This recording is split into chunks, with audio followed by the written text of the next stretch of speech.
panelists, but also to you all for your questions and comments. I'm Evelyn Blumenberg. I'm a faculty member in urban planning here in the Luskin School, and I also direct the Lewis Center for Regional Policy Studies. And so today, as advertised, we're talking about eviction and code enforcement, making rental housing home. And the panel is part of the center's ongoing work on housing and equity and community, and a lecture series that we have had, I think, for the last 3 years. The lecture series is sponsored by the Lewis Center as well as the Ziman Center for Real Estate and the Anderson School, and so we thank them very much for their ongoing collaboration in this series. So as the title of the event suggests, we're focusing on housing as it relates to both regulation and enforcement. If you've come to some of our previous panels, we've examined big policy ideas. So what I think of as the shoulds, what should tenant protections, for example, look like? And these are really important questions, and I guarantee that we're going to continue to have these sorts of panels in the future. However, regulations, whatever regulations we're talking about, are not effective unless they're implemented. For one, tenants and landlords are aware of these regulations, and there's some effective mechanism for enforcement. And so that's what we're going to be talking about this afternoon. So let me give you just a heads up on how the structure of the event, how things are going to go. So we're going to start with very brief opening presentations. And so Shane, sitting for the speakers, Shane sitting in the front row is going to keep track of the briefness of the presentation. So he has the job of keeping track of time. First, we're going to hear from our own Michael Lenz. So Mike is a faculty member in both urban planning and public policy here in the Luskin School. And so he's going to root some of our discussions about regulation in data on neighborhood eviction rates. We're going to start there. Then we're going to hear from Robert Galardi, who I think just walked into the room. Hi, Robert. Since 2015, he has been Chief Inspector at the LA Housing and Community Investment Department.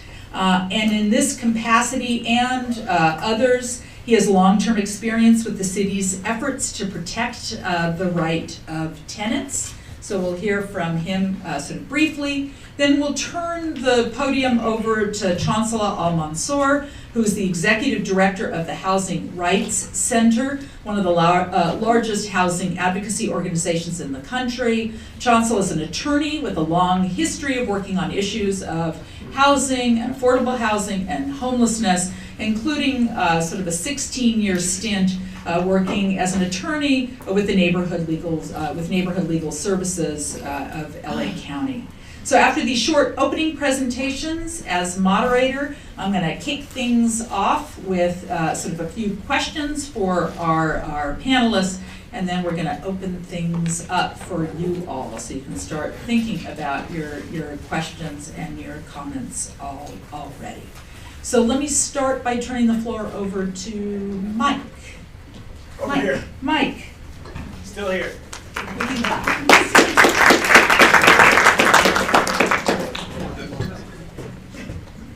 Maybe you'd rather hear from Whitney. It's good people. And Shane, how brief is brief? Shoot for 12. Nice. Okay. I thought you were like 3 to 5. I'm like, this is going to be ugly. Thank you, Whitney. Thank you, Evie, for that introduction, and thank you all for coming here today.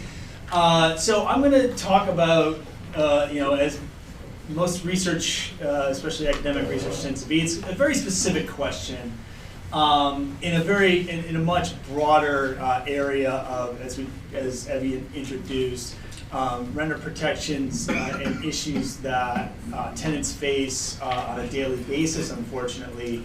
And I want to give just a little bit of context in the eviction area in particular. This is an area in which housing research, academic housing research in particular, has not been particularly active in the decades that we've been studying housing problems. This is an area in which I would argue that advocates and tenants' rights groups, folks like Chancela and her colleagues and comrades in housing have been working on these issues on a daily basis, have been agitating and talking about the plight of who are being displaced directly from their homes for a very long time, but academic research has not been, I would say, up to the task. And a lot of this changes a few years ago when Matthew Desmond publishes his book, his sociological ethnography on eviction, specifically in Milwaukee, when that really kind of think inspired a lot of people to try to grab data and talk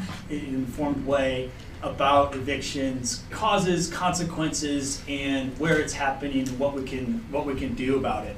And my work with Kyle Nelson, Ashley Gromas, and Xavier Kwai, as you see up here, my co-authors, is a very small of that growing literature, that growing research on eviction to try to tell us more about what this is looking like for people and what we can do about it. So our work right now to date involves 2 papers spanning a geography of about 5 different counties and 2 different forms of eviction. So in our first paper, we looked at strictly court-based evictions in the 5-county southern region around us, Los Angeles, Orange, Riverside, San Bernardino, and San Diego counties. And we're looking at specifically, what types of neighborhoods see more eviction? What types of neighborhoods see more growth in eviction? How does neighborhood change seem to affect eviction growth and rates? And we find consistent evidence that factors of neighborhoods that you would associate with concentrated disadvantage tend to be most strongly associated with the prevalence of court-based eviction. Chiefly, we find that neighborhoods that have higher shares of African Americans and have higher poverty rates tend to be the places where you see more eviction in this region. What I'll talk a little bit more about today, more specifically, some kind of early research in progress, looks more specifically at the city of Los Angeles, and then also looks at 2 different types of eviction. First, court-based evictions, which I introduced here already, and then Ellis Act evictions, which is what we call evictions in the state of California, when landlords want to leave the tenant business and sell a unit or a property for different purposes.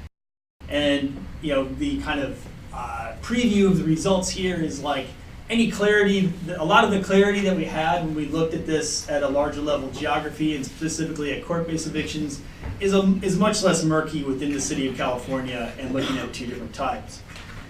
So the chief research questions that we're looking at have foregrounded this, I think, quite a bit, but I want you guys to kind of think about 2 different or 3 different potential explanations why a neighborhood in particular might see more evictions or see some kind of growth in evictions, right? One is concentrated disadvantage, right? Low-income people, this book, for those who have read it, you know that it's a really eye-opening ethnography of eviction in Milwaukee that I think speaks to a lot of communities well beyond Milwaukee's borders, and speaks, of course, to issues of race and class and power differentials in housing markets, and talks certainly about some of the consequences of eviction for individuals as we start thinking about people entering homelessness and losing jobs, things like that. But I also want us to think about some of the recent work on eviction that starts to look at, okay, what are some of the things that are outside of the tenant's control that might impact the extent to which we see evictions. And some of this has to do with, like, obviously who owns property, how concentrated property ownership is in particular markets, and how housing markets are changing and evolving. For us in Los Angeles right now, we're used to property markets and housing markets changing in a very specific direction. Rent gets more expensive, and that obviously is one potential mechanism through which eviction can increase. So one reason why we haven't had a lot of eviction research over the years is eviction data is spotty, it's hard to come by, it's incomplete, it doesn't tell you a lot about what researchers want to know in these in various forms of eviction. And so we have some very specific data on eviction that doesn't tell you every type of, that doesn't give you every type of eviction that might occur out there, but gives us a flavor of some specific mechanisms. So one, we have court-faced eviction filings we got a couple years ago, from a company called American Information Research Services, which, if you can glean anything that they do from that name, then you are much more clairvoyant than I am. But this is essentially a company that has since sold much of their product, but it has been a tenant screening service. So landlord calls up, says, hey, has my plan's been evicted before? And they give you the my rental history, and this is a way for landlords to discriminate or prefer people that have not had these kind of histories, right? So we have over 100,000 eviction cases, and then we use some other sources of data to check the completeness of these data. Then we have Ellis Act, or no-fault eviction petitions, from HCID, which is the Housing and Community Investment Department in Los Angeles, that tells us where and when and how many units has a landlord tried to has petitioned to get out of the rental business in that way. So, first of all, we're looking roughly between the years of 2005 and 2015. And we see with the court filings in orange and the Ellis Act petitions in black that there's extremely different trends in these two different types of eviction. And the simplest story as to why this might make sense is that when rental markets are hot, you're more likely to try to find a different use for your unit or your building, and that's when you might see more Ellis Act evictions, right? The big chunk of time in the middle here is the Great Recession, and that's not a great time to be trying to get out of your rental business and into the condo market, right? So that's why you see that dip in black.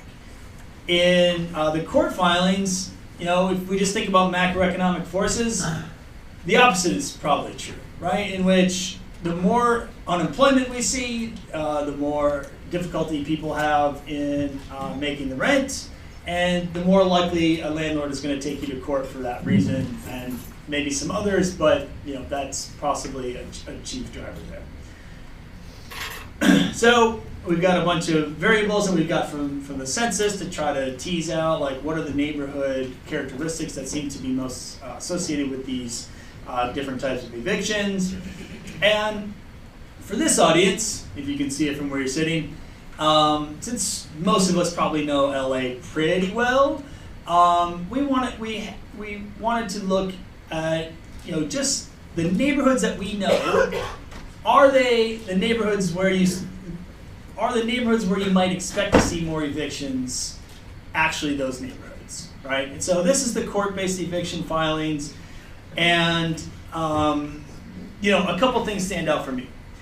First of all, if you look at poverty rates and kind of racial composition of these neighborhoods, they're all over the map, right? Like, you have extremely diverse neighborhoods, you have extremely undiverse neighborhoods, you have in terms of race, and then in terms of poverty, you have relatively high poverty, neighborhoods such as downtown, which had a poverty rate of 36%, Chinatown almost 40%. You have extremely low poverty rate neighborhoods such as Porter Ranch, right? So just looking at that and the extent of those ranges, you know that like poverty and race are not explaining everything in terms of eviction, and it's not really explaining all that much. And then you've got neighborhoods like Porter Ranch, you've got neighborhoods like West Los Angeles, and neighborhoods like downtown and Chinatown. Like, when those are on the same list, it's hard to tell a consistent story. This is the Ellis Act story, and it plays out very similarly, right? So an increase in Bel Air. Like, do we care about Bel Air's rental market? Not as much, perhaps. And downtown is on this list, right? And some areas to the south, certainly, but also Hollywood Hills, right? So no consistent story here that you can really tell. So then we ran some models. You probably don't need me to go through this equation, but I've only got 2 minutes to entertain you. So what is associated with evictions once we start kind of throwing these in a model and seeing what sticks? The bottom line is we have lots of conflicting associations in terms of the court-based evictions, right? There's not really a consistent story that you can tell. No matter what we do here, Ellis Act evictions, these petitions are much harder to predict the neighborhood level. Makes some sense, you might see an entire building go under Ellis Act petition, and that, just kind of gives you a spike in one neighborhood, and might not tell you something it may not be associated with some kind of broader trend at that neighborhood, and it might. Another thing we're really trying to isolate is like what seems to affect changes in eviction. Like, where are we seeing growth? And like, this is something that I think cities and counties should be doing on a regular basis, and they're not, to my understanding, is like looking at which types of places seem to be having having rapid change in eviction, right? Again, conflicting results certainly on the court side, and really next to no results on the Ellis Act side. So you might not be able to know on a kind of predictive basis, but these are some things that you can easily monitor as a city or county, and people don't tend to do that. So in summary, in our prior research, again, we found that concentrated disadvantage, particularly high poverty rates and high shares of African Americans, tended to highlight where you were going to see more evictions and more growth in evictions as well. With a focus on the city of Los Angeles, and then also complicating the eviction story with Ellis Act numbers, there's a much less consistent story, but it's data that we have at our disposal and we should be monitoring. Lots of limitations to a study like this, okay? We're not looking at every form of eviction. If there's a cash for keys a program going on under the table in neighborhoods, we're not picking that up. Court-based data are not beautifully available and clean out there, particularly in this city. So the Moss Courthouse in Los Angeles, is that the largest source of eviction? Any one courthouse in the country? Right, far downtown. Right, downtown Los Angeles, and I have gone down there myself and taken data off of paper records, right? Like, that's where the city of Los Angeles is. That's how they prioritize eviction data in this city. So that is a big problem. So, a lot of these data are similarly noisy when we're looking at neighborhood features, but the eviction data is getting more widely available, but it's still a big uphill climb. So, thank you. Looking forward to the conversation with my friends, and look forward to your questions as well.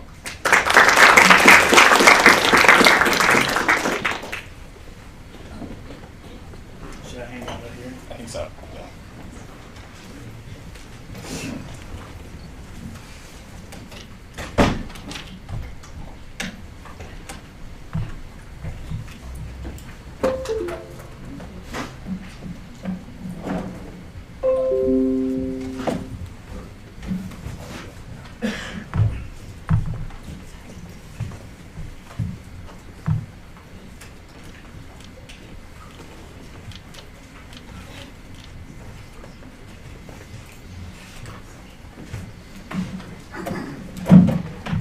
All right, good afternoon, everybody. My name is Robert Galardi. I'm the Chief Inspector with the Los Angeles Housing and Community Investment Department's Code Enforcement Division. Been with the Code Enforcement Division for over 20 years. And what I want you to learn today in my 8-minute chain, five? It's about our code enforcement program. So you can add once we're on the panel. Okay, cool. If you miss anything. So what's interesting you should all know about is our code enforcement program was established in 1997 in the city of Los Angeles. We actually added a chapter to the Los Angeles Municipal Code. It's chapter 16. And what that chapter does is it provides a guidelines, rules, and regulations for a proactive inspection of all multifamily rental properties in the city of Los Angeles where that property contains 2 or more dwelling units. So single-family dwellings we don't inspect, and we don't inspect condos, nor do we inspect commercial hotels. Those are left for code enforcement for the Department of Building and Safety.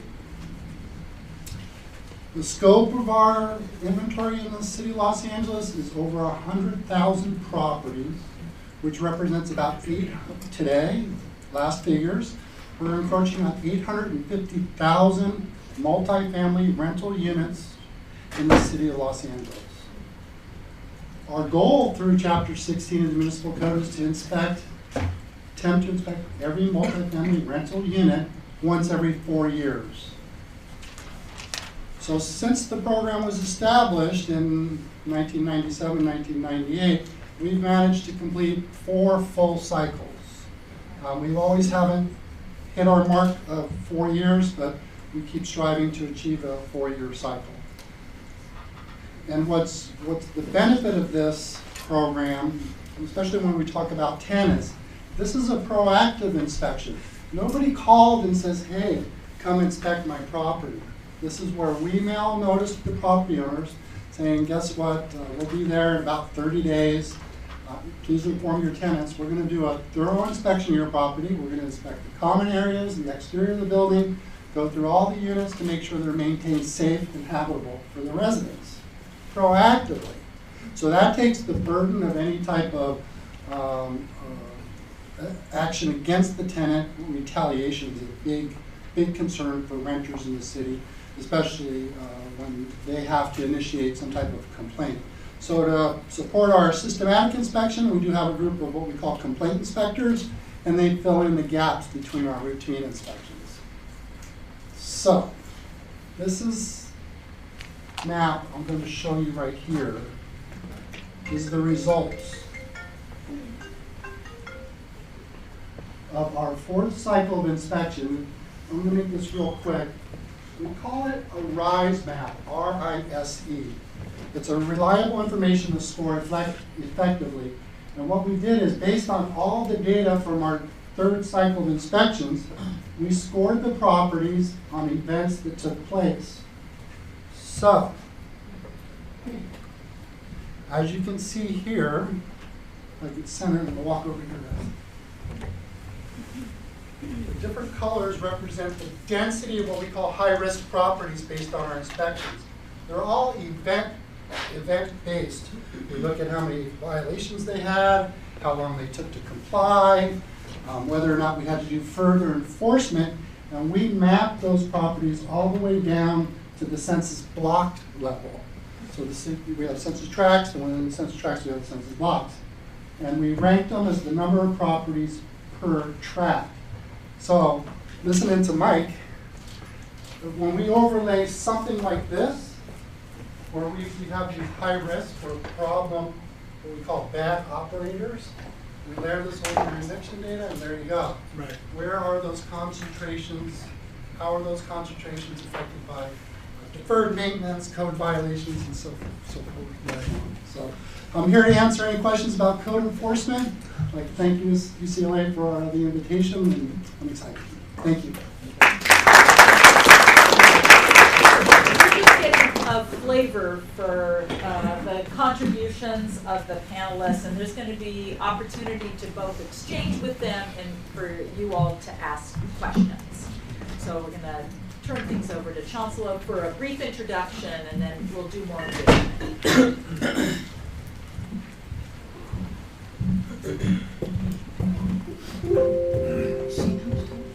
Also, hi. 5. What? How did I miss that in preparation? I got home field advantage. So I'm gonna. We'll ask you more questions then. Okay, very good. So, just curious, how many of you, by raise of hands, are renters or your family rents? And keep your hands up. Of those of you who rent, how many of you know whether or not you live in a rent-controlled apartment? So everybody's hand is up. You know it. How many of you live in a rent-controlled apartment? So a pretty good number of you, maybe about half. Very good. Congratulations. That's good. I'm going to just kind of run through just some general. I'm not going to even bother with these pages of a PowerPoint. I'm just going to run through some quick laws that you should know in terms of what the state provides in terms of your rights. So you have your right to a habitable premises, of course. You probably all know that. You have your right to withhold rent. You have all the landlord disclosure laws, which includes everything from your landlord has to disclose to you whether or not there's a sexual offender, and that's to some degree something. There's some fair housing considerations to that. Whether or not there's other tenants paying your utilities, believe it or not, oftentimes you may have to pay the tenants' utilities. You don't know that until you've already moved in. There's an ordinance law, not ordinance, but ordinance. In other words, if there's a military or gun artillery in your, there's such a law that says your landlord has to disclose that to you. Toxic mold and mildew, of course, the law requires that as well. Your landlord must distribute all prospective tenants handbooks about your rights for lead and mold and mildew and so forth. You know that? Did your landlord give you a handbook when you moved in? If not, he's violating the law. I mean, I don't hear it.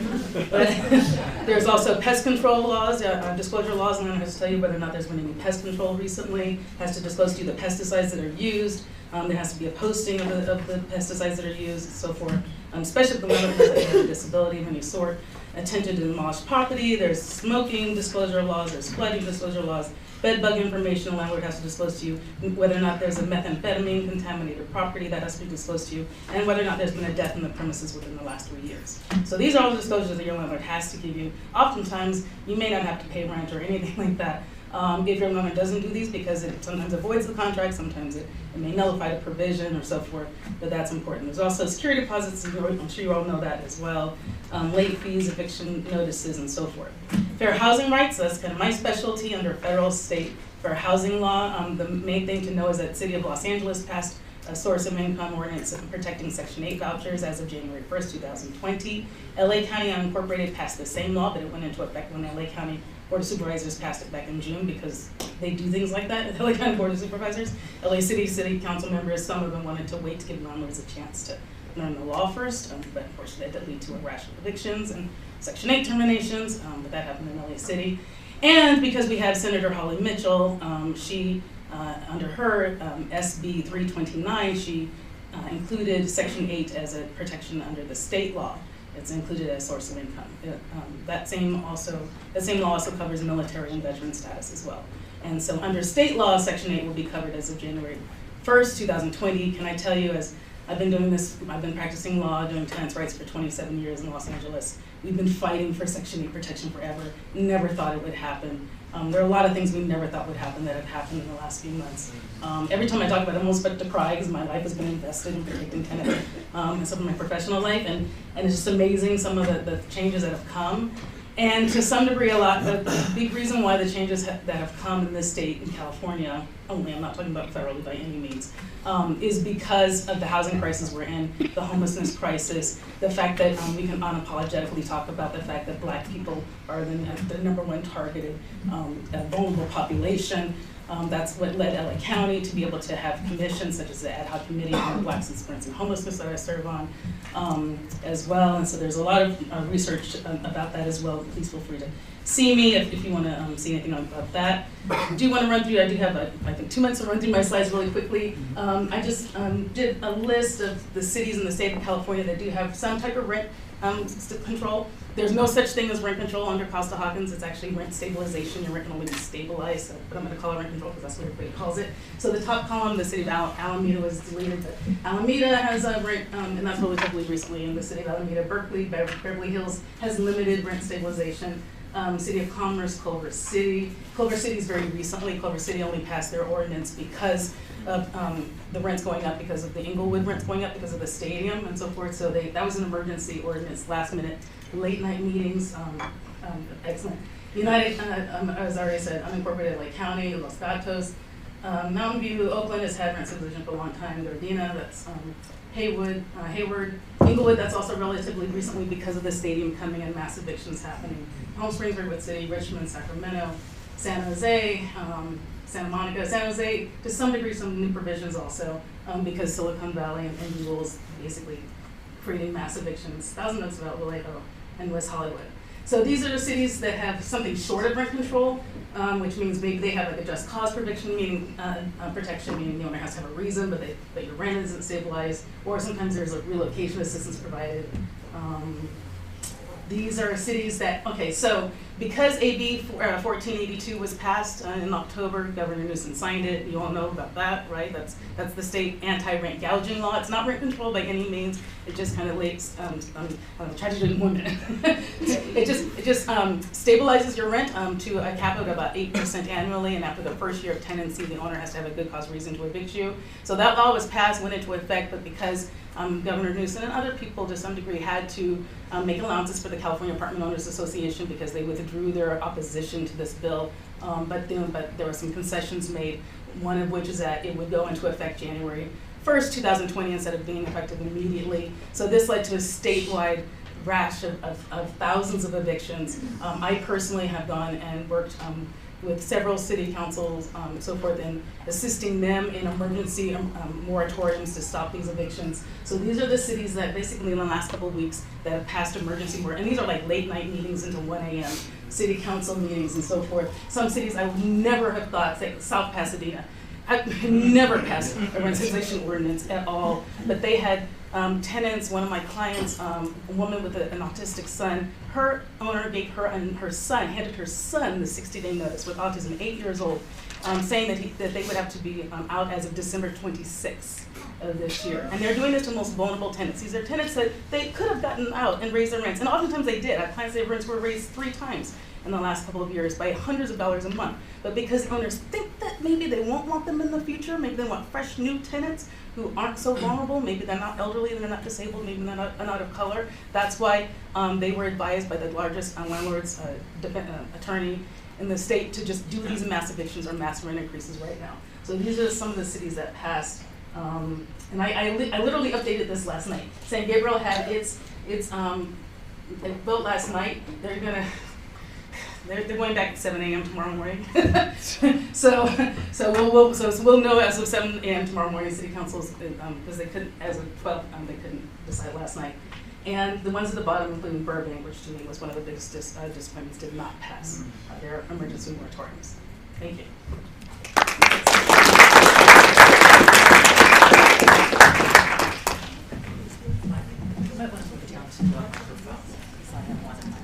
Let's get Mike on the mic. Yeah, we'll get Mike on the mic. Mike, Here. you're gonna mostly do the talking, and I'm just gonna ask. And I am.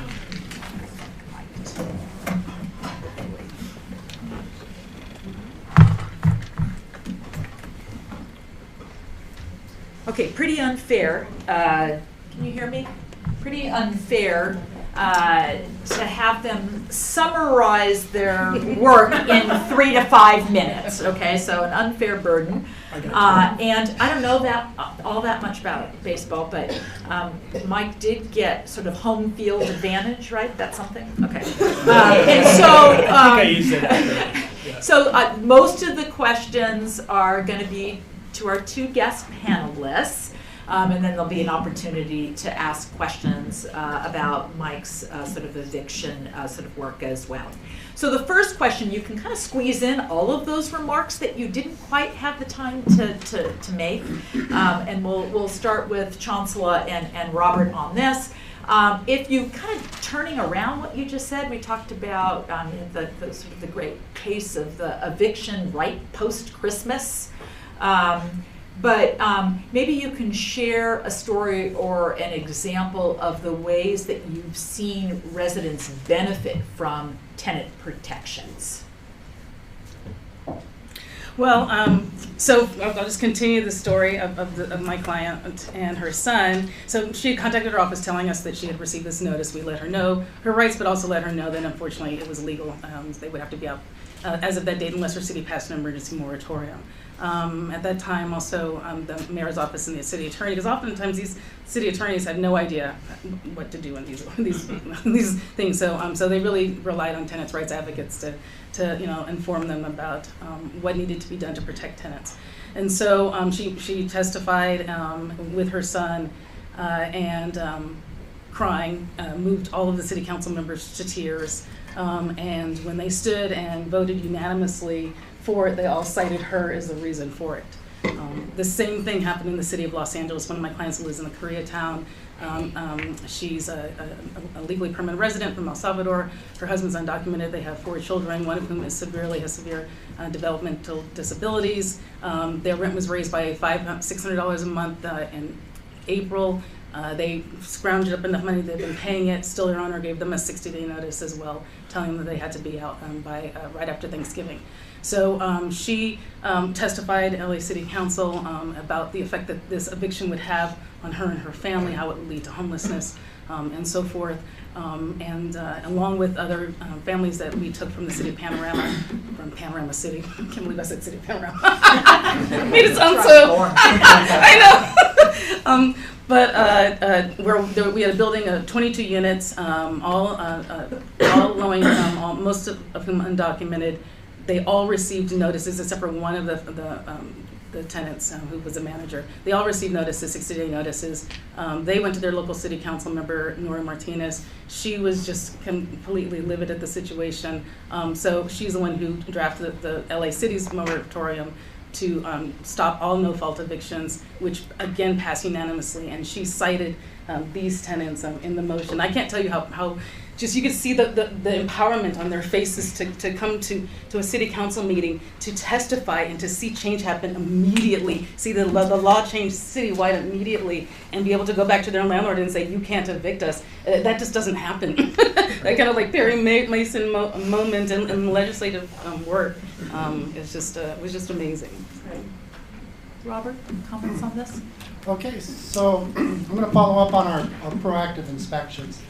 There's the benefit. That's the tenant protection that the city offers tenfold.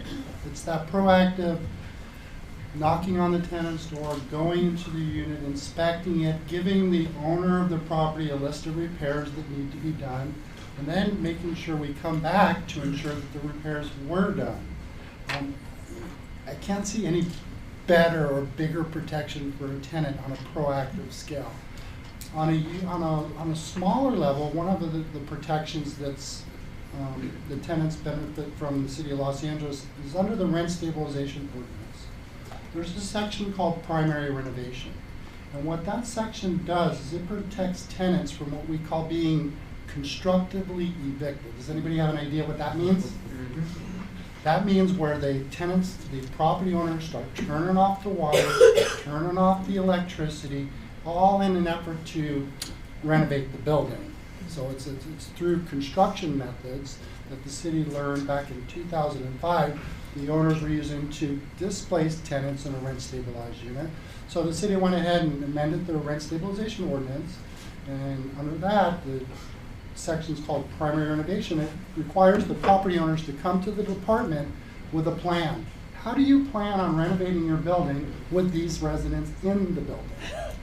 And that provides a game plan, a schedule, how they're going to protect those tenants in that building during the renovation. Worst case scenario, they have to temporarily or long-term relocate those tenants, but what that does is it ensures their right to return. So those are two of the systematic program, the proactives are number one. Tenant protection, but this tenant habitability is big in the picture today because I didn't have a chance to talk about the age of the housing stock in Los Angeles. Anybody got an idea what the average age of a multifamily unit in the city of Los Angeles is? Just a guess. Average age, 55. right there. Yeah. 60 years. That's what we figured. There's a lot of multifamily in the downtown area that are over 100 years old, and they're still staying. So as a follow-up maybe to the last couple of slides that you presented, there's clearly sort of pushback from some cities in terms of adopting tenant protections. So can you talk just a little bit about that and how you've been able to respond to that pushback? So, as I said, the new site law doesn't go into effect until January 1st, so unfortunately this 2-month gap was left where owners can legally evict tenants, and so that's why cities are passing these emergency moratoriums, hopefully passing them to stop these. Originally, cities like even LA was the first one in the state to pass its emergency moratorium to stop all no-fault evictions, and this is all no-fault evictions anyway. And it considered also passing a rent freeze as well. City attorney was a little bit more concerned because of Costa-Hawkins Act about that. So it did a little bit towards that, but not a 100% rent freeze. But even just stopping no-fault evictions is a really big deal. There's also an argument to be made, and this is a strong argument to be made, at least I argue it, that under the state law, under the Emergency Act, there are no rent increases over 10% that are allowed anywhere in the state because of the wildfires. It's clear, Governor Newsom signed it twice. He signed it last November, and it was for a year, and then it happened again with the most recent fires. So the city of the city attorney from Santa Monica, who's my former law partner, they're taking that position that there can be no large rent increases or no fault evictions in Santa Monica, even above their rent stabilization ordinance. LA city attorney won't take that position, at least not publicly. But at least advocates are. So we turn to the area of enforcing tenant protections, and maybe we'll start with Robert. You'd already talked about some ways, sort of the proactive sort of strategy of the city. Can you talk a little bit about other sort of strategies for enforcing tenant protections and where you feel like we fall short in that area? Okay, so I'm going to bring you back to that map. That map represents a properties which we consider high risk based on our cycle of inspections. So what we've done, just as of July, not the previous July, but a year and a half ago, we amended Chapter 16 to change the frequency of inspections on properties. And it was based on the methodology that I presented on that map. So if during that cycle of inspection, or the most recently was our 4th cycle of inspection, you had all these events that counted against you, we're going to inspect your property every 2 years.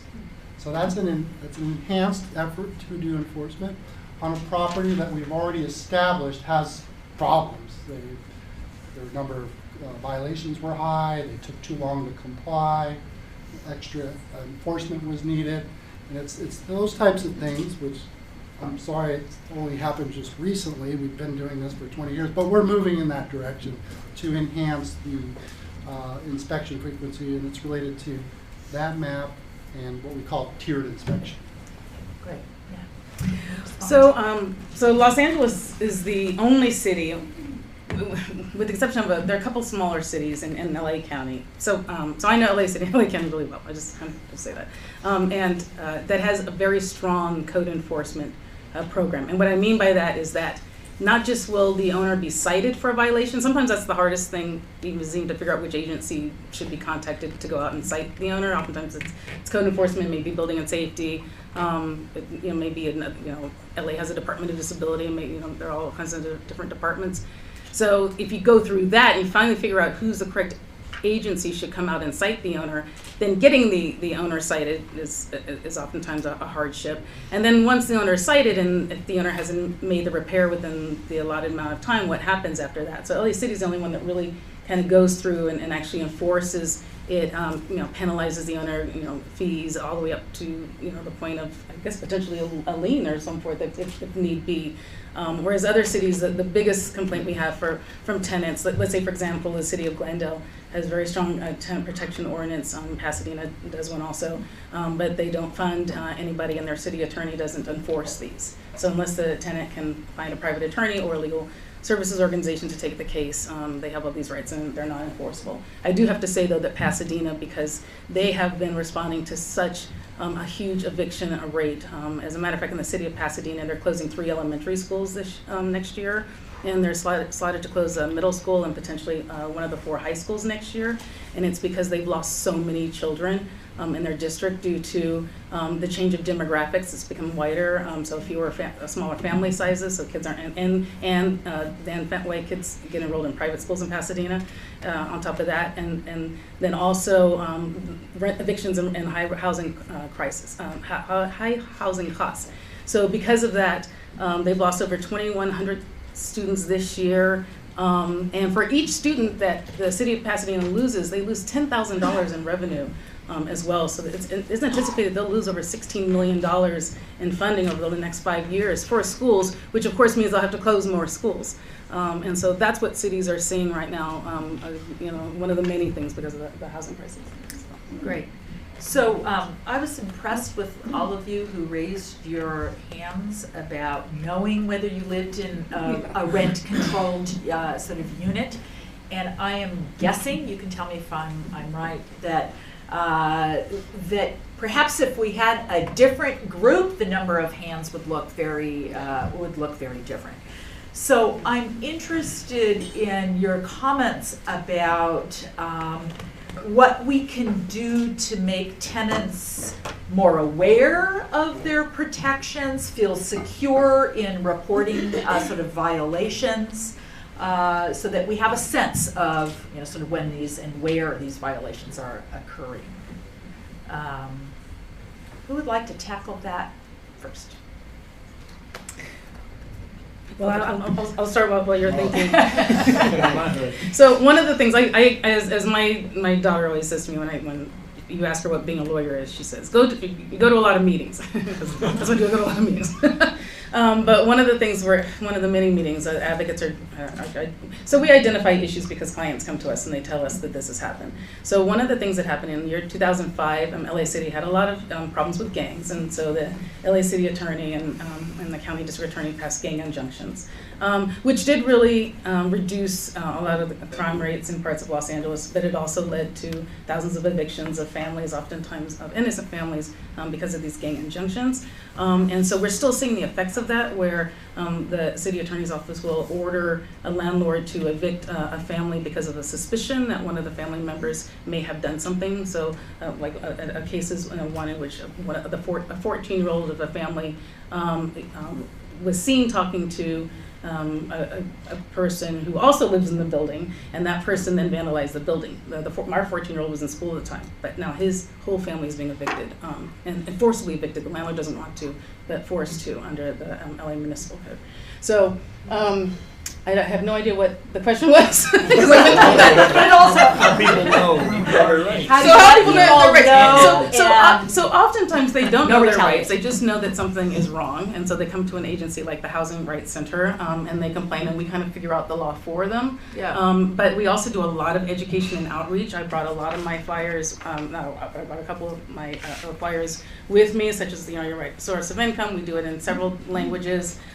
This is LA City has an emergency renters relief program right now. So for tenants who are low income, they can't afford to pay their rent, they got a large rent increase. LA City will actually pay the rent increase for the next 2 months until January 1st, until the new state law kicks in and lowers the rent back to what it was as of March 15th, which is what the new state law says, plus the possibility thing. And then I also have some handouts over there for everybody, where we put the new state law, AB 1482, in a one-page flyer, which was very hard to do because there's a lot of different parts of this new state law. So we do a lot of education and outreach. And you do have a handout, by the way, back there. Great. Okay. And maybe, yes. Very quick question. How does the code enforcement and some of these tenants' rights apply to undocumented residents? Are So- they protected under the law? So under California law, they're fully protected under, at least under housing law and under employment as well. You can't discriminate against somebody based on their immigration status. In California, of course, unless they live in public housing, because that's federal law applies to public housing, and that's not about to change anytime soon. If anything, you all know it's getting worse when it comes to this administration. But organizations that are funded under the Legal Services Corporation, so in LA County, that's the Legal Aid Foundation of Los Angeles and Neighborhood Legal Services of LA County. They receive federal funds through the Legal Services Corporation, so they are restricted in terms of serving undocumented persons. They can in some ways, but they're not supposed to under the Legal Services Corporation's rules. Okay, hold the question just for just a couple of minutes, then I'm going to open things wide open for all kinds of follow-up questions. So maybe we could sort of hear about the city of LA's efforts in terms of getting the word out about their activities. Okay, so I'm kind of leverage Chancela here a little bit. The most recent outreach activity that the city of Los Angeles has done is specifically related to the rent stabilization ordinance. There was through the Mayor Garcetti's Innovation team, about a year and a half ago, we did a big advertising. We utilized some MTA buses, so on and so forth. Some of my inspectors actually handed out door hangers. Is there more we can do? Absolutely. I mean, outreach is always been a necessary element, but what's fortunate about code enforcement is we're the boots on the ground. We're going to these tenants' units. So there's an opportunity, and granted we should leverage that opportunity greater, for educating the tenants related to rent stabilization and code enforcement requirements on the owners, required of the owner. So there's always room for improvement with outreach. Also, this is outreach, right? I'm counting this. You guys raise your hands, renters. We count on you to share this information. I see people that I work with on a weekly basis who work at tenants' rights or volunteer their time at tenants' rights organizations. So volunteer your time at tenants' rights organizations and share. You know, you all come from a community, so share your information with your community and with people you know who are renters. This is a city of renters. We have almost 70% of the city rents in Los Angeles. So share the information with your neighbors as well. So, not to make Mike feel excluded, I have a sort of a question on connections So his that family. relates to all of our panelists in a slightly different way. So, for Mike, it'd be interesting to think about the connections between evictions and homelessness, so how these things are connected to each other. And for Chancela and Robert, be interesting to think about the relationship between tenant protections and then evictions, right? So those connections. So maybe Mike can start first. And I have one other question, then we'll throw things wide open. Right, yeah. So I think, you know, much of our problem and our frustration with the state of our homelessness crisis in Los Angeles and beyond in Southern California is, you know, we fear that, you know, nothing's being done, but that's not true. There's a lot being done. There's a lot, you know, we have financed at least a lot, way more, you know, 3-4 times more permanent supportive housing in the last few years, of course, with Measure HHH, than we have in any previous chunk of time in this region, in the city. So those units are going to come online in the near future, but what we're also seeing is increased pathways into homelessness. So we're not seeing the problem being solved by any means in terms of the number of people that we've had going into homelessness in recent years and any kind of natural, if you will, rate of increase in homelessness or entry into homelessness in recent years. But we're also seeing like an intensified, increased, you know, pathway, increased intensity of that homelessness growth right now. And undoubtedly, eviction is one of those pathways, right? Just the high cost of housing is one of those pathways. Inability to meet people's various needs in social services is one of those pathways. An inability to be culturally competent and meet the needs of people of different racial and ethnic backgrounds is obviously an issue, but we're spending so much money on this problem, and we're trying to do it in the most evidence-based way possible, but we're still getting so many more people entering homelessness than we ever were before, right? Mm-hmm. And so these forms of protection, trying to find a way to clone both of the people to the right of me, or right and left of me, in some ways, are what we need to do as well. Great. So any other, I know we've touched on this already, but any additional comments about the relationship between evictions and tenant protections that you'd like to make? I'll just tell a quick story on one of my clients, Ms. Brown. She, in her 60s, black, lives in South LA all her life. She was renting, had a Section 8 voucher, living in the same apartment for about 22 years. New owners come in, and that's often what happens. New owners, developers come, or old owners die, children own the property, and that's how oftentimes these evictions happen. And so that happened in her case. New owners came, gave all the Section 8 families and tenants 90-day notices for another law. So she was feeling pretty confident that she'd be able to find another place. She was had at least a BA and so forth, but couldn't find anybody to rent to her. One, because statistically, being black, people with Section 8 vouchers who are black have the hardest time getting somebody to rent to them. Same thing if they were also not housed or formally housed as well, especially if they're black men. And so she couldn't find anybody to rent to her. She finally found an owner, but the housing authority failed her. They sent her eligibility requirements to her previous address, which she had been evicted from.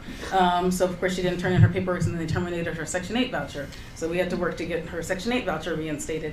So we finally got that. And so then she started. So in the meantime, months have gone by. Every time she came, she was living in her car. She was still doing okay. All her things were in her car. Then her car was impounded, which is oftentimes what happens because of unpaid parking tickets. So then she was on the streets. Then I was finally able to get in touch with her again about a month later, and she had been raped and beaten. By the time I was able to see her, the last time I saw her, she is now suffering from severe mental trauma. And she's going to be very, very hard to house. And I've seen, and this has been in about an 18-month span of time that I've seen her just go from one person to another. And now there is a protection against Section 8, so I have that good news for her that when she looks for a place now, an owner can't deny her based on her Section 8. And if this law were in effect just 1 year earlier, this would not, 18 months earlier, this would not have happened, and she would be fine. That's the story. Yeah, any other?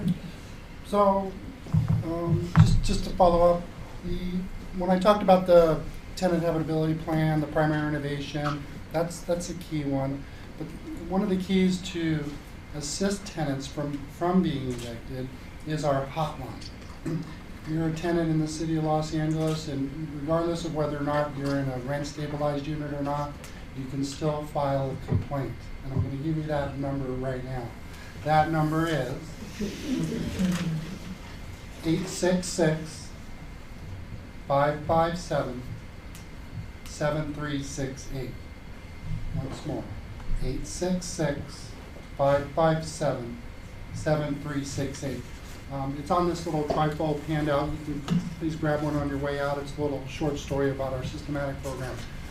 But we're here to help those residents, those tenants in the city, because if the owner is not doing primary renovation, they're just not fixing the leaky faucet. And just those little things that push the tenant out of the unit, they add up. And when code enforcement comes in and says, no. I don't care what your plans are for this unit. As long as you have a tenant in this unit, you need to maintain it. And that standard is no leaky faucets. They must have heat. They must have hot water. They must have a toilet facility. Those things are critical to preventing those tenants from being evicted on a similar tract. I mean, once the owner's got the tenant in the crosshair, so to speak, and says, I'm going to evict you, it's game on. That tenant's going to fight back to try and keep their unit, especially if it's a rent stabilized unit. Mm-hmm. And they're going to call the housing department, they're going to call Chancela's outreach group, they're going to call everybody. Okay, one last question for me, and maybe just a quick response from all our panelists. So when you are smiling at night and thinking about sort of inspiration related to eviction or tenant protections, are there particular model cities or model strategies that are making you feel that inspiration? Where should we look to think, in terms of thinking about ideal models related to anti-eviction tenant protections? Well, so based on all of the rent stabilization ordinances in the state of California, I'd say the most aggressive ones are ones like the city of Alameda, where they have rent advisory boards, where there's like in Alameda, it's a 5-board commission, 2 renters, 2 landlords, and 1 third party who I think can't reside in the city of Alameda, something like that. And so that way, even if the owner does try to impose the legal rent increase, which is 3 or 4%, and the tenant can still say it's an economic hardship and can still go before this board, and the board can consider it. Same thing, the owner as well. If the owner says that they need to do something major and they need to raise the rent more than 3%, they go before this board. But it does kind of at least, it's almost like required mediation to some degree that no cities require when it comes to landlord-tenant mediation, which, believe me, tenants' rights advocates have never really advocated for. And I'm thinking about it because we've never really advocated for mandatory mediation with landlords, because oftentimes if the tenant doesn't have an advocate, then the bargaining power is so unfair that it just wouldn't be right. But anyway, that's just one example of something. The other thing, quickly, the city of Los Angeles keeps a rent registry of all rents. That's very important and very useful in terms of collecting data. I know you said right now it is kind of thinking about what it's going to do once the new state law gets into effect, and there are going to be 138,000 more units that they have to keep track of all the rents and and so forth. Because the state laws. But anyway, so that's another thing that could be done for the city to maintain exactly where the rents are and keep the landlords right, basically, when it comes to the rents. Great. Well, New York has a right to counsel, Mm-hmm. right? And then there's right to counsel. Yeah, so I think as the song goes, send lawyers guns and money. If we're not going to send guns and money, let's send some lawyers at least. So I think that's where that's somewhere that the city and county are trying to head. They both passed rent to count. So recently, as a matter of fact, just yesterday, the LA County Board of Supervisors just voted to make their rent stabilization ordinance permanent. It'll be permanent as of April 1st, 2020. And also they voted for a right to counsel type ordinance also. The main issue is whether or not it's a codified right. And whether or not basically it's an entitlement program as opposed to a benefit for tenants. Robert, quick comment before I open it up. So, I'm going to toot my horn here a little bit. I think the City of Los Angeles systematic code enforcement program is state of the art. I think other municipalities come to us to follow our lead. Yeah, great. Okay. Questions? So the common theme, whether it's the really cool map, the data, or the law itself, is kind of this complex patchwork. And it's kind of inherent to like Los Angeles, which kind of makes it such a cool place to live. Steve Lopez today wrote about the homelessness issue in the LA Times, saying the real problem of why we're not getting the effective results is because we're not unified. And so I was kind of hoping to see what your guys' perspective were and how effective, if we got everybody on the same page and unified it, whether it be the law, the data collection, or the enforcement, would that be something that would actually help kind of make progress on this issue? Who would like to? I'm gonna not all our panelists need to weigh in on every no. I know on every question. I'm just gonna try to get as many questions out there. Can I just say it's such a problem even within LA City department wise. between the fire department and the police department in terms of, what they respond to and what they'll do, between building and safety and code enforcement. We had a huge building, a slumlord near USC, referred the case to a city department who was going to investigate. They sent their investigator manager, refused to let them in, and that was it, case closed. And so I went to another huge city agency, which I won't mention, to complain about the other department. I thought they would have charge of it, and they said, we're also independent, we can't say anything about what that department did or didn't do. And so it ended. The case ended. Robert, do you have a? So there's always room for better cooperation and working together. The only thing I can think of is that might get the city as a whole in a better direction is the way things used to operate. Everything used to operate out of City Hall. All the departments were in City Hall. And as the departments grew, they separated, centralized, decentralized, and we've lost that connection. And it's been hard. We've been trying, granted, and we will continue to try and have better communication. I know firsthand between the two departments, our most relevant brother department is building and safety. They issue all the permits to construct these buildings. We inspect them once they're constructed. So we're trying to work together. Great. Can I say something really quickly? Yeah. So, longtime city council member and board of supervisor Zev Yaroslavsky is in the room. So, if you want real expertise on what that problem looks like. I don't get paid to do that. Yeah, but you're also freer No to pressure. speak than you used to be, probably. So. And he has his support center in the city of Panorama. There's a question up here. Yeah. Yeah, I have a question for Robert. So I know some tenants in the city of LA that live in the control unit that are very, very old, and I've noted that the challenges are in regards to the program, the SCAP program, is that sometimes there are, this building has gone to many different changes of landlords. The challenges have been in regards to trying to comply with violations after the inspection has been done.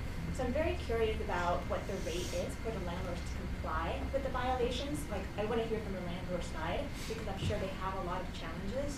Like, what is the rate for them to comply at the amount of time that you allow them to comply with violations?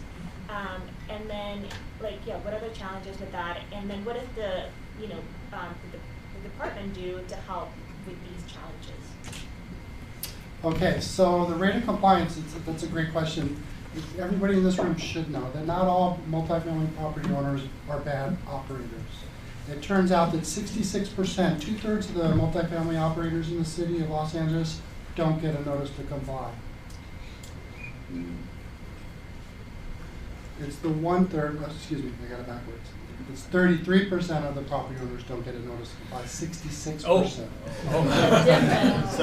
Got that backwards. So not all of them. not all. That's the good news. So the time for compliance, generally, we provide the owners about, once the inspection is conducted, we issue an order, they're supposed to conduct it in about 45 days. That's kind of our target. Generally, our follow-up inspection is about 50 days.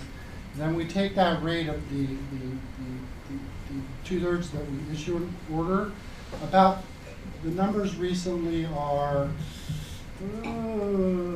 about 95% of them comply without having to go what we call to an enforcement level or action, and that trigger is about 120 days. So ideally, we issue an order to comply to the owners, we go back, they're making progress.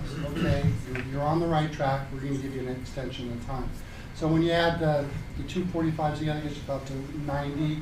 So about 120 days is our cutoff, and about 85% of the 95% of the owners can do that. That leaves the 5% that we refer to as the bad operators.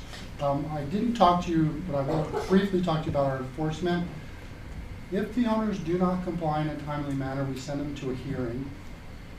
And then from the hearing, there's a determination on whether or not those tenants in those units are deserving or should benefit from a reduction in rent. It's called the Rent Escrow Account Program. That's our biggest hammer when multifamily property owners do not comply. And that's about less than 5%, and then the remaining most problematic property owners, historically, it's about 2%. So 2% sounds like a low number, but it's really it's 2,000 properties citywide, because when we talked about the universe of our multifamily, it's about 100,000 properties. And your second part was? Oh yes, what does the agency do to help with these challenges? But I think you kind of answered that as well. I mean, I think the other, in regards to the collaboration with the other agencies and the public Other departments? Yes. And then what about the health department? Because I understand that some of the code violations are health. So county health department, they're in charge of making sure of the environmental aspects. Most importantly, the health, anything that's related to the health of the resident. So when there's a little bit of double or dual actions on the same track as far as maintenance, because health department will cite some maintenance or repair items, primarily when it's dampness is a big problem when it comes to health department. It's the leading cause for mold, and it's the leading cause for infestation. So if there's a dampness issue, the health department, the health inspector will cite them for a maintenance item in addition to potentially mold or mildew in addition to that. So that's the one crossover between the two departments. Remembering that the health department is a county agency and we're a city department. Seth. I was going to ask you about the rent escrow account program. Answered it, but the rent escrow account program actually goes that ordinance back in 1990. It also intercepts the rent, so the landlord gets zero rent until he fixes the problem. Is that still the case? That's correct, Zach. So just a little more detail on the rent escrow account program. So there's a maximum rent reduction of 50% depending on the severity of the violations in the unit. The 50% that's left is paid into the escrow account, which is held by the department. Therefore, the property owner is receiving no money. So as that money is being deposited into the escrow account, the tenants could either use it to make the repairs themselves, they can use that money to relocate, or the owner can make a withdrawal of that account as long as he has a licensed contractor with a signed, sealed contract to make repairs. Other questions? Yeah. Yeah, I'm wondering if Chancellor could also share about the current movement for LA City to adopt the anti-tenant harassment ordinance, because we know it seems like the city of LA has taken habitability issues, more of a priority, and now we're seeing this movement to actually have an anti-harassment ordinance. If you can kind of share why that is actually needed. So thank you. So so LA City is the only city that I'm aware of that has been considering an anti-tenant harassment ordinance, which basically is what it sounds like, to protect tenants from receiving not just retaliatory notices, but duplicative notices or repetitive notices, or oftentimes owners will just over notice a tenant to confuse them with different instructions about what they're to do or not to do, and that type of thing, just in the hopes of tripping them up so they can use that as a violation and their ultimate eviction. So the Housing Commission of LA City is coming pretty close, we believe, although I haven't heard anything recently about it, but with its anti-tenant harassment ordinance. Also, we're hoping under Right to Counsel campaign, which we know will happen. Governor Newsom has also committed to putting money from the state funds into eviction defense, but in a big part of the Right to Counsel movement will be informing tenants of what their rights are, so hopefully to prevent the eviction, because as statistics show, oftentimes once the lawsuit is filed, it's kind of downhill from tenants at that time, even with representation sometimes because of the way the laws are and because the way the courts are, so forth. So yes. So we have time for one more question. I have two questions about code enforcement. Go one more question. I got two. Twice as many. First one I think is easier. What are the most common types of violations that you see? And then the second one is, do you track and you see a connection between I don't know, proactive investigations, and then whether there are, I don't know, evictions after that, or I don't even Ellis Act evictions, like this isn't even worth it because I'm not going to even comply with all of this.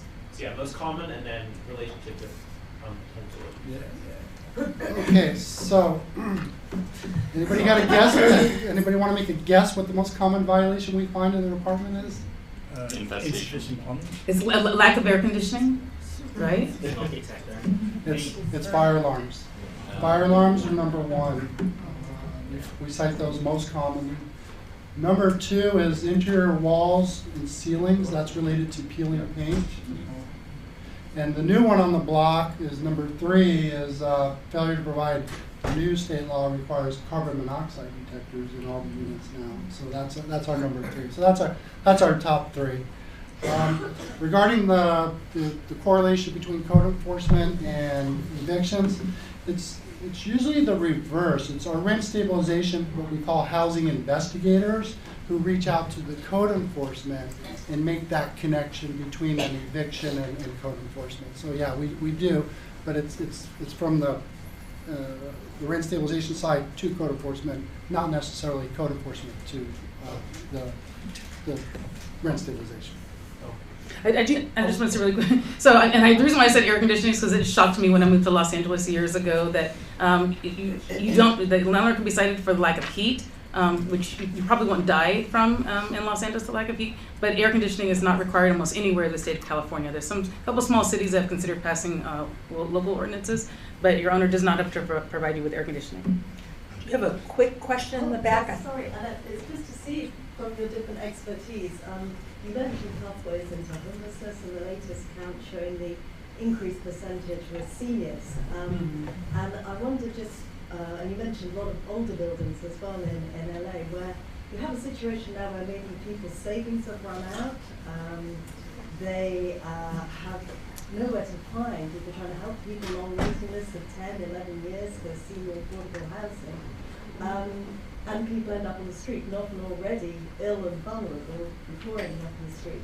I just wondered if any of you have any idea, is there any way in which, because you can't provide any of the senior affordable, there's a time lag, is there any help for rent for people who literally the money has run out?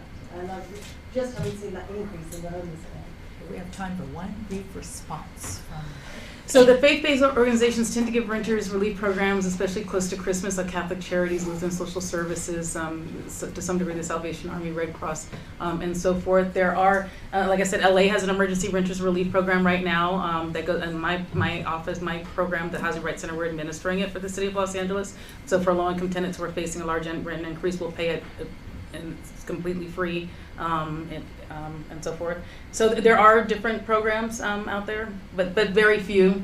If you receive government benefits, like if you're welfare, basically you get a one-time grant of $600. I want to say it may have gone up a little bit if in case you're evicted. And some cities give hotel vouchers and things like that if they don't give actual renters assistance. But it's few. It's not enough. I'm sorry to have to bring this all to a close because we're at the end of our time. Please join me in thanking our three speakers.